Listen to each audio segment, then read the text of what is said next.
សូមគោរពនិងអនុមោទនាខ្ញុំកូនជឿនសូមស្វាគមន៍មកកាន់វគ្គថ្មីនៃការវិភាគអក្សរសិល្ប៍ខ្មែរ Digital រូបភាពដែលលោកអ្នកកំពុងទស្សនានេះមិនត្រឹមតែជាទិដ្ឋភាពដ៏ល្អឯកនៃសេវាកម្មប៉ុណ្ណោះទេតែវាក៏ជាមូលដ្ឋានគ្រឹះនៃគុណធម៌ដែលបានចាក់ឫសជ្រៅនៅក្នុងព្រះពុទ្ធសាសនានិងអក្សរសិល្ប៍ខ្មែរយើងផងដែរថ្ងៃនេះយើងនឹងវិភាគតើការបម្រើនិងការគោរពផ្ដល់ផលផ្លូវចិត្តអ្វីខ្លះហើយគុណធម៌នេះត្រូវបានឆ្លុះបញ្ចាំងយ៉ាងណាក្នុងអក្សរសិល្ប៍ខ្មែរគុណធម៌នៃការបម្រើនៅក្នុងព្រះពុទ្ធសាសនាទង្វើនៃការបម្រើនិងថែទាំត្រូវបានចាត់ទុកថាជាកុសលកម្មដ៏បរិសុទ្ធក្នុងរូបភាពនេះភិក្ខុវ័យក្មេងមិនត្រឹមតែកំពុងធ្វើកិច្ចជាវត្តចំពោះព្រះធេចាប៉ុណ្ណោះទេតែលោកកំពុងបណ្ដុះនៅមេត្តាករុណានៅក្នុងចិត្តជាពិសេសព្រះសម្មាសម្ពុទ្ធទ្រង់ត្រាស់ថាការបម្រើភិក្ខុជារាគឺប្រៀបដូចជាការបម្រើតថាគតនេះបង្ហាញពីអានុភាពផ្លូវចិត្តដ៏ខ្ពស់ដែលកើតចេញពីការលះបង់នៅមោហៈនិងអហង្ការគុណធម៌ក្នុងអក្សរសិល្ប៍ខ្មែរ Digital ឥឡូវយើងងាកមកមើលអក្សរសិល្ប៍ខ្មែរវិញទោះបីយើងស្ថិតនៅក្នុងយុគសម័យ Digital ក៏ដោយគោលតម្លៃនៃការបម្រើនិងការគោរពនៅតែស្ថិតស្ថេរ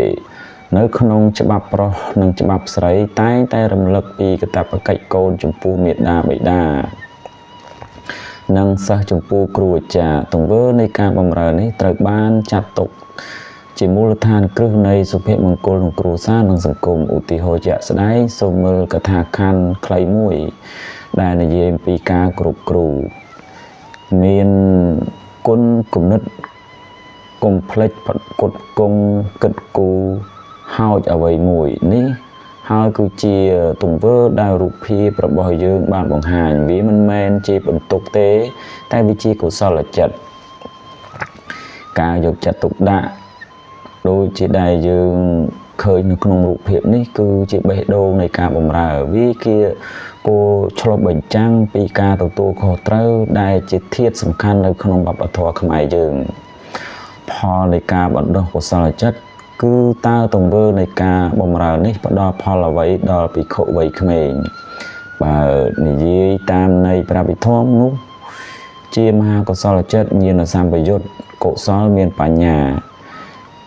ការចម្រើនទៅដោយចិត្តបរិសុទ្ធធ្វើឲ្យភិក្ខុរូបនេះបាននៅសតិទី1គឺសតិនិងបញ្ញាលោករៀនសូត្រពីភាពចាស់ជរាអនិច្ចំដោយផ្ទាល់ទី2ការលះបង់លោកកាត់បន្ថយភាពខ្ជិលច្រអូសនិងការប្រកាន់ខ្លួនទី3ឧត្តមគតិលោកបានបណ្ដុះនៅឫសគល់ដើម្បីសម្រេចធម៌ខ្ពស់ហេតុកៈបុគ្គលសេចក្តីសន្និដ្ឋានសរុបមកដូច្នេះការបម្រើនិងការគោរពមិនមែនគ្រាន់តែជាប្រពៃណីបុរាណប៉ុណ្ណោះទេតែជាយុទ្ធសាស្ត្រផ្លូវចិត្តដើម្បីបណ្ដុះបណ្ដាលកុសលចិត្តឲ្យមានអានុភាពខ្ពស់បំផុតនៅក្នុងយុគសម័យ Digital នេះសូមកុំភ្លេចគុណតម្លៃនៃការបម្រើដែលជាគន្លឹះឆ្ពោះទៅរកសេចក្តីសុខពិតសូមអរគុណសម្រាប់ការតាមដានសូមជួបគ្នានៅវគ្គក្រោយសូមអនុមោទនា